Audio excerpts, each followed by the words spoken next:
Lo dijo en la primera hora. Muy bien, 7:12 en la mañana, gracias. Comenzamos con la ronda de entrevistas correspondiente a la jornada del día de hoy. Me da la impresión, y sí, alguien me decía en la transmisión que hay que felicitar el inicio de las operaciones del metro. Yo lo comenté, hice algún comentario inicialmente el día viernes sobre la expectativa que había. Hacía votos a la hora que generé el comentario antes de las 7 de la mañana de que la operación salga bien, de que se pueda minimizar evidentemente los problemas normales que se pueden presentar en el inicio de cualquier operación de una obra de esta magnitud, de esta envergadura. Y al final del viernes, revisando la interacción de la gente, sobre todo en redes, yo creo que no exagero al decir que el 99% de las reacciones fueron positivas. Creo que el alcalde hizo bien en haber ciudadanizado el inicio de las operaciones, no hacer un acto con parafernalia de inauguración de no sé qué, no, haber ciudadanizado el inicio de las operaciones, y que sean los ciudadanos, el primer ciudadano o ciudadana que llegó a la estación, cortar la cinta. O sea, que sean los ciudadanos los que se empoderen del metro. Este ha sido un camino largo, larguísimo, de más de una década. ¿Cómo llegamos a este punto? Le quiero preguntar a un conocedor de la materia, el señor ingeniero Carlos Páez Pérez.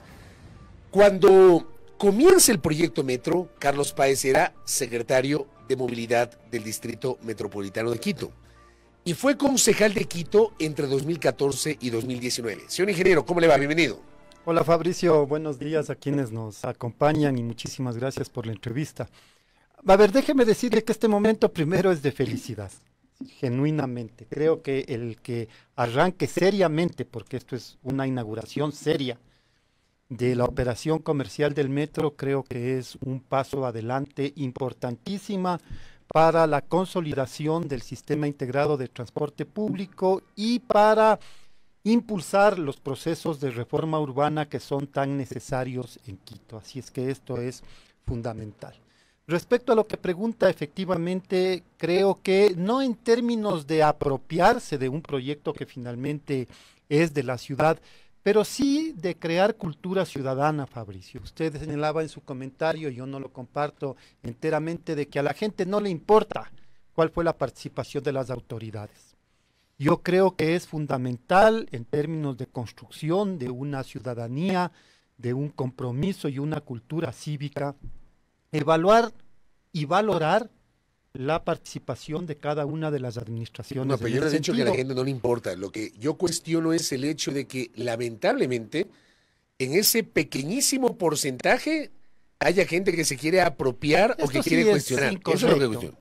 O sea, yo creo que cada alcalde tiene su responsabilidad, sí, empezando por el doctor Barrera y terminando con el doctor Muñoz, y esto pasando por el doctor Rodas, el doctor Yunda, el doctor Guarderas. Cada alcalde tiene su responsabilidad, claro, en uno u otro sentido. Y me parece que más allá, digamos, de la reacción de la ciudadanía, que como usted señala en términos generales es positiva, creo que a quienes construimos opinión pública, a quienes participamos en evaluación de las políticas públicas, es fundamental hacer una evaluación de ese nivel de responsabilidad. Usted señalaba, y con razón, que el proyecto, porque una cosa es tener la idea y otra cosa es tener una propuesta de campaña. Las propuestas de campaña, empezando por virarle la Virgen del Panecillo, son ideas para ganar votos, pero cuando esas ideas se transforman en proyectos es cuando efectivamente se incorporan dentro de la gestión de la institución pública, y eso es lo que ocurrió con la alcaldía de Barrera.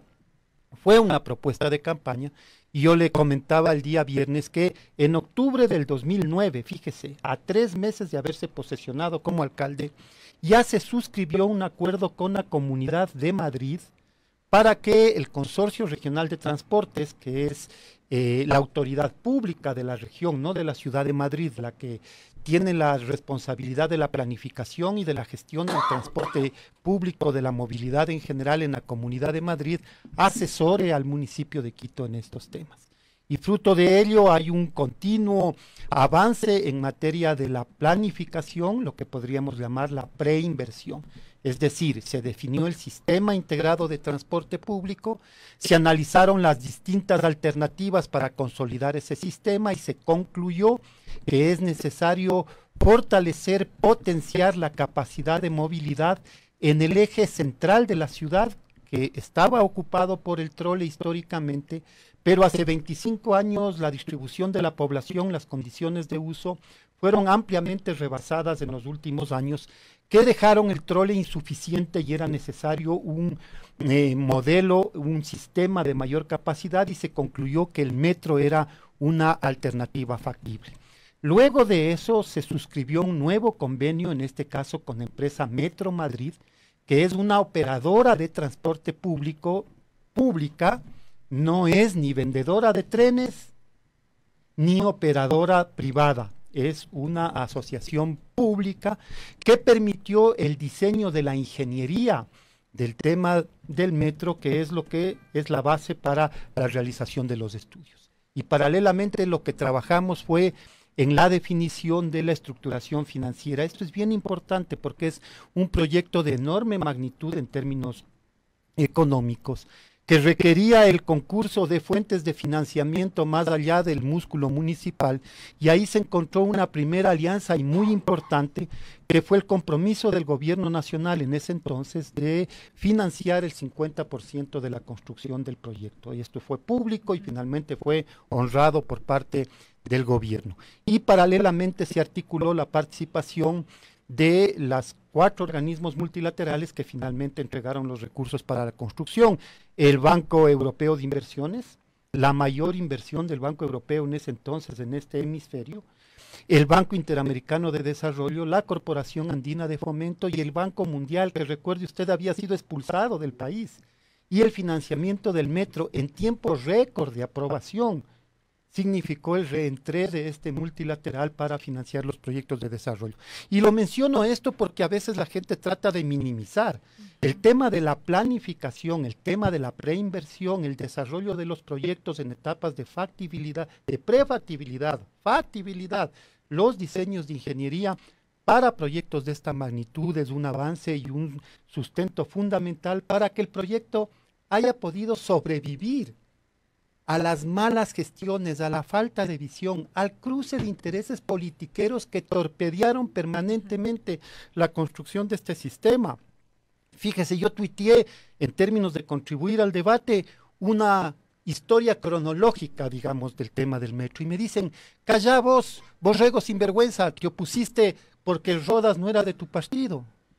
Es público y notorio que frente a los ataques de la propia bancada de Rodas, y ahora el exsecretario del Consejo Metropolitano ha sacado la votación que hubo en ese entonces, en donde quienes se opusieron a la continuidad del proyecto fueron los aliados políticos de Rodas. Y como concejales interesados en el país y conocedores del tema, nosotros impulsamos y defendimos contra el montón de argumentos absolutamente falaces. Por ejemplo, que el pasaje iba a costar $7. ¿Se acuerda que decían? Sí. Y cuando les dijimos, eso no tiene ningún asidero, dijeron, bueno, no, 7, 3. Eso no tiene asidero. Es más, cuando los estudios que nosotros contratamos señalaron que el pasaje era 45 centavos, dijeron que era mal hecho. Y le hicieron contratar al alcalde Rodas un nuevo estudio con la Administración Pública del Metro de París, la RATP. Y adivine qué concluyó. El pasaje era 45 centavos. Y como no hacían nada, al final de la administración Rodas, con plata del Banco Mundial, contrataron una nueva consultoría para establecer el costo del metro. Y adivine cuánto dijeron que costaba el pasaje. 45 centavos. Torpedearon todo el tiempo, boicotearon la realización del proyecto. Y cuando lo tuvieron en sus manos, no lo pudieron ejecutar con la eficiencia y el compromiso adecuado, y esto es lo que estamos sufriendo. El metro debía inaugurarse a mediados del 2018, finales del 2018, correcto, y han pasado 5 años de demoras que no solo le cuestan plata a la ciudad, sino que adicionalmente significaron 5 años de que la ciudadanía de Quito no pudo utilizar este sistema que evidentemente va a mejorar sus condiciones de vida. Ingeniero, yo me quiero quedar con ese tramo de su intervención respecto de los intentos de boicot del proyecto como tal y de minimizar no solamente esta parte de la planificación, la obtención de recursos y demás, sino de la puesta en marcha como tal del metro. Y yo sí quisiera recalcar en cuál es la trascendencia de este sistema que ahora ya está disponible aquí en la capital, porque si bien es cierto, en su gran mayoría ha tenido aceptación de los ciudadanos, lo vimos este último fin de semana y la gran afluencia de pasajeros que utilizaron el sistema del metro de Quito, no ha faltado también las críticas o los cuestionamientos en el sentido de, no era necesario, Quito no necesitaba eso, se pudieron invertir esos recursos en otros proyectos que sí demanda la ciudad para atender las necesidades principales que enfrenta. ¿Cuál es la trascendencia del metro? Devolverle tiempo a la gente. Esto me parece que es fundamental. Es decir, el usuario del transporte público normalmente son sectores reprimidos económicamente, es decir, la gente pobre, para ponerlo en términos simples, que no puede adquirir un carro.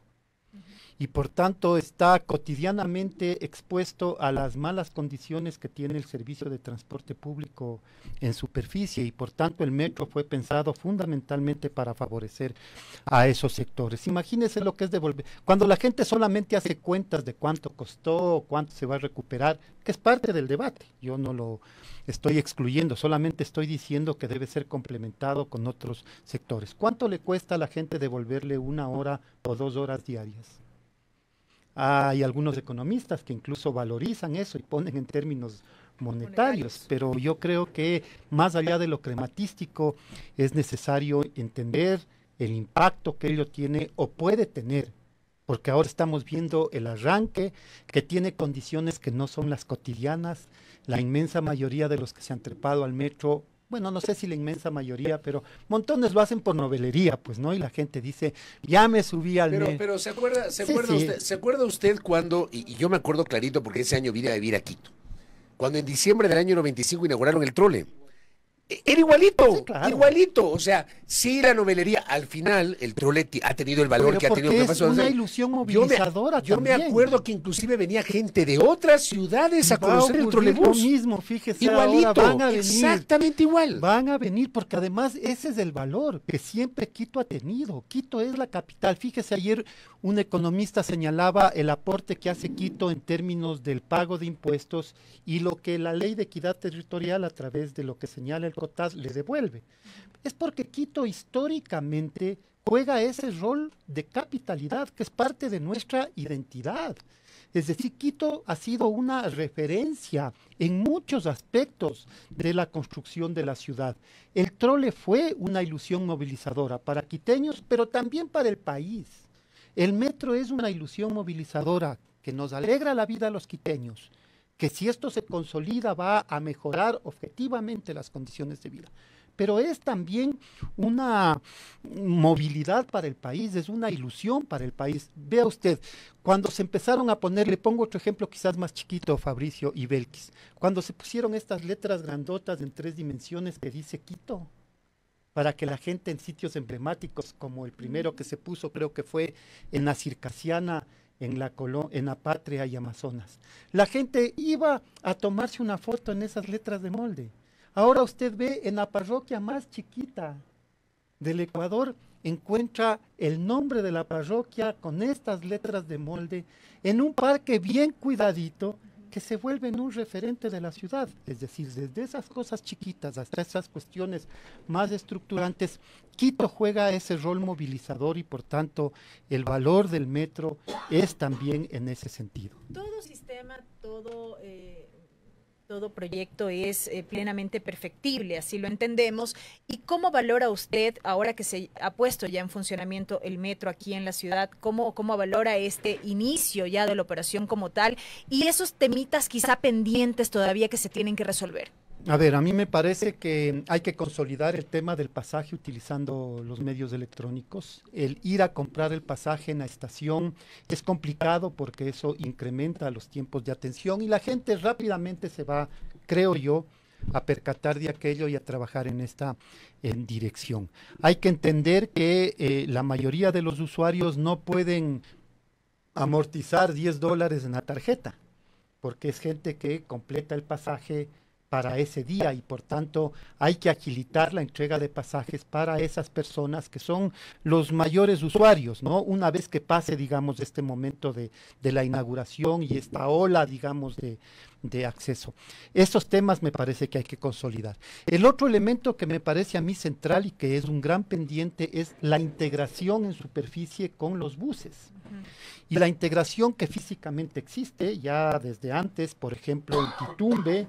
Vea usted que en Quitumbe parte el metro o llega el metro, pero también llegan el corredor suroriental y el corredor suroccidental y el trole. Entonces, en esos sitios de intercambio existe integración física. La gente puede venir de su barrio a través de un alimentador, llegar a la estación y aprovechar el servicio. Eso también ocurre en el Recreo y en el Labrador porque era parte de lo que estaba consolidado, pero falta impulsar eso en otros espacios como la Magdalena, el Ejido, la Universidad Central. Claro, porque también yo leía gente que decía el tiempo que optimicé y que me ahorré usando el metro en superficie. Lo pierdo porque no llega el alimentador. Exactamente. Esto, entonces fíjese, no solo, qué bueno este ejemplo, porque no solamente que hay que integrar físicamente, sino operacionalmente. Eso quiere decir que los horarios y frecuencias de atención tengan consonancia entre el metro y los sistemas de superficie. Y lo tercero de la integración, que también es un factor bien importante, es la integración tarifaria. Fíjese, en el trolebús la gente pagaba 35 centavos, me invento, en la Ciudadela Ibarra, al sur de Quito, 35 centavos en el alimentador, llegaba a la estación y se trepaba en el trolebús, ¿no es cierto? Ahora, como no se ha operado y no se ha verificado esta integración tarifaria, el usuario paga los 35 en el alimentador y debe pagar nuevamente la tarifa para ingresar al metro. Esto significa un costo más alto, digamos, en la tarifa para ese grupo de usuarios. Eso tiene que ser perfeccionado y la política pública, lo que se aprobó, establece entonces la integración física, operacional y tarifaria, de tal manera de que los costos no sean un obstáculo para los usuarios. Esos temas todavía no están definidos. Eso todavía no se ha trabajado. Digamos, se lo ha trabajado en términos de pensarlo conceptualmente. Pero no se lo ha aterrizado, no está en servilleta eso. Eso no está todavía, porque como usted conoce, el tema del pago con la tarjeta solamente funciona con el metro. El resto del sistema no ha eso llegado funciona con dinero físico, claro. Esto funciona con dinero físico. O sea, usted como paga el alimentador. Y entonces este es un tema que puede hacer que ahuyente un poco el uso, por lo tanto, inmediatamente, fíjese usted, deberían tomarse recaudos para ello. Pero eso va a implicar una negociación con los transportistas. ¿Se va a necesitar eso para garantizar esta integración que usted señala? Necesariamente, y eso está en marcha desde hace mucho tiempo. Pero, y usted seguramente lo ha logrado. Eso es, fíjese, Fabricio, porque es importante desde la administración valorar. de Rodas, supuestamente se hablaba de esto, ingeniero, usted Pero recordará. ya desde mucho antes, Fabricio, cuando se inauguró el trolebús hace 28 años, el trolebús también implicó una reorganización de los servicios, Así porque sacamos en a las los buses de la 10 de estaciones agosto. hay estos alimentadores radiales. Claro. Cuando después se inauguró la ecovía, cuando después inauguramos el corredor suroriental, el suroccidental, cuando reforzamos el corredor central-norte, todos esos elementos, por eso se llama un sistema, porque es un conjunto interrelacionado de elementos. El metro, por supuesto, va a modificar la demanda en los corredores en superficie y va a poner otros desafíos al transporte público. Por eso es que la reorganización de rutas y frecuencias, que ha sido tan hablado y tan manoseado, es un componente imperativo de resolverlo, de tal manera de que se brinde una mejor calidad del servicio al usuario, y esta debería ser la prioridad.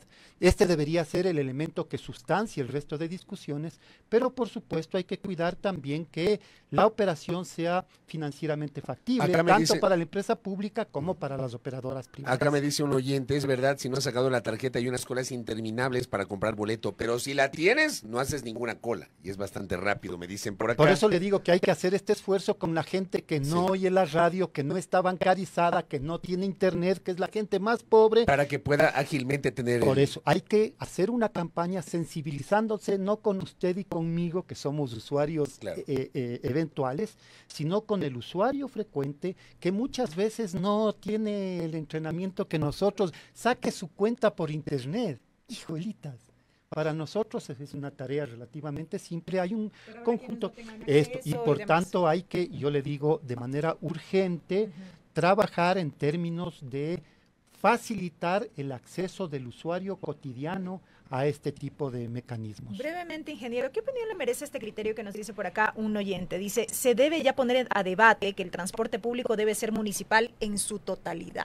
Se debe poner a debate, pero esto no puede ocurrir de la noche a la mañana y son procesos. ¿Pero que es tienen que viable? ¿Es trabajarse. factible? Es factible, todo tiene que ser estudiado y a mí me parece que yo no comparto el fundamentalismo de que todo lo público es malo y solo lo privado es bueno. Esto me parece que ha liquidado muchas veces ese fundamentalismo ideológico de quienes llegan al gobierno de la ciudad o del país con ese concepto, nos ha puesto en una situación penosa que nos encontramos. A mí me parece que hay que ver pros y contras.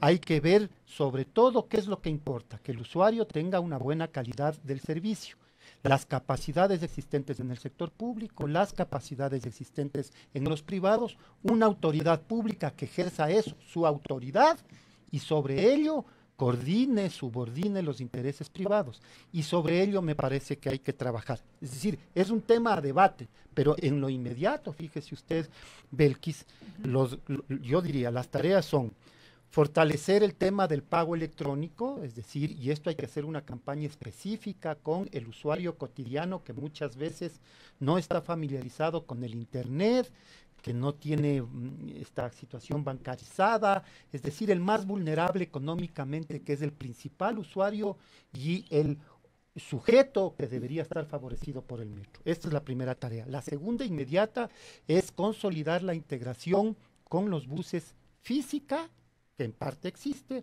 operacional, que resuelve eso de que espero 20 minutos por el alimentador, y tarifaria, que es lo que garantiza la asequibilidad económica. Segundo elemento. El tercer elemento, por supuesto, tiene que ver ya con condiciones más estructurantes de la ciudad, que poco se ha hablado, pero es importante mencionarlo. El metro tiene más pasajeros si es que consolidamos el tema urbano. Le voy a poner un ejemplo que todos nos damos cuenta.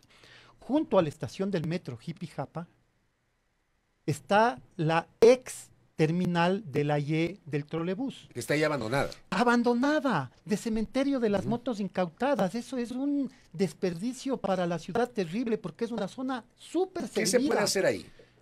Como está planteado en una ordenanza, un desarrollo urbano residencial, evidentemente con equipamiento de espacio público, con equipamiento comunitario, pero esto es, entre otras cosas, Fabricio, ahora que hablamos de sostenibilidad, el frenar el que el crecimiento urbano se chorree hacia los valles, se trepe a las montañas y se extienda hasta Cutuglagua y hasta ya no sé dónde por el norte, que esto es absolutamente insostenible, costoso para la ciudad y dificultoso para el usuario.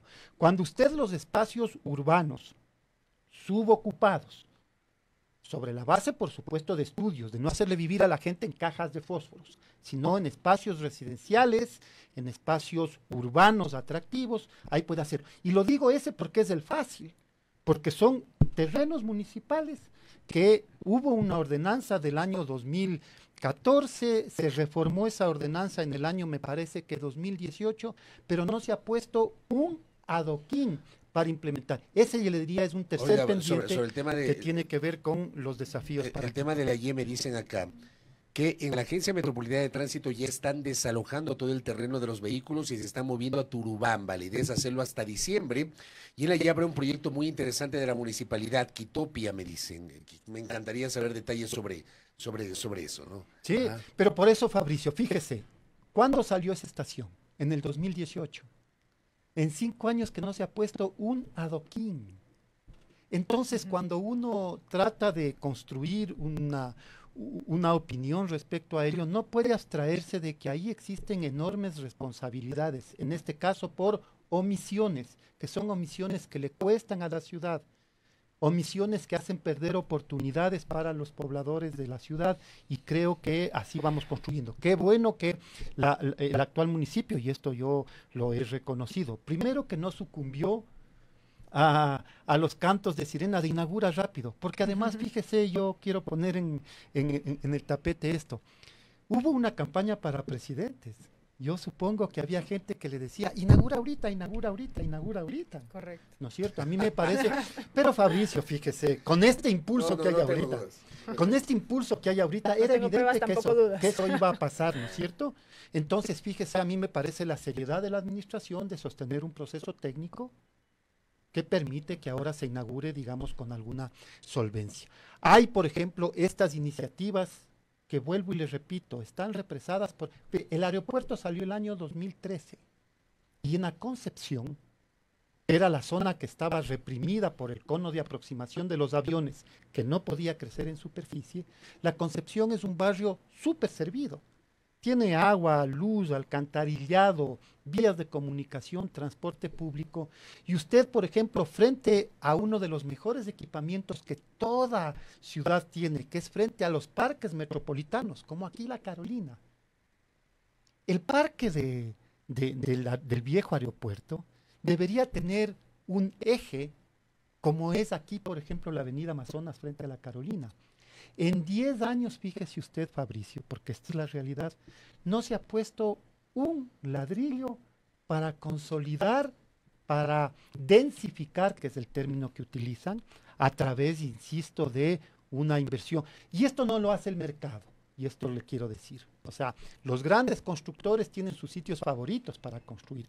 Eso tiene que ser impulsado a través de la política pública, de la gestión urbana, del asocio público-privado con los constructores, de tal manera de volver atractivo ese sitio. A esto me refiero, Fabricio, cuando le hablo del tercer gran desafío que tiene Quito, que es el reordenamiento urbano, la redensificación de aquellos sitios, un desafío profesional para urbanistas y arquitectos que no construyan unos cajones parados donde se amontone la gente, y esto hay un montón de experiencia a nivel internacional que constituyan espacios dignos, atractivos, que posibiliten que se consolide la ciudad de Quito. Ingeniero, la ultimísima, nos queda apenas un minuto. Sí. Un oyente también nos dice por acá, Metro de Quito es una gran obra, pero la tarjeta ciudad es unipersonal y no permite que se cobre con la misma tarjeta a niñas y niños. Es decir, que un padre de familia, aunque tenga tarjeta, deberá hacer doble fila para pagar en efectivo el pasaje de sus pequeños. ¿Quién piensa en los niños, nos dicen? Claro, es que los niños y los adultos mayores y las personas con algún tipo de discapacidad tienen legalmente un beneficio en el costo de la tarifa. Entonces,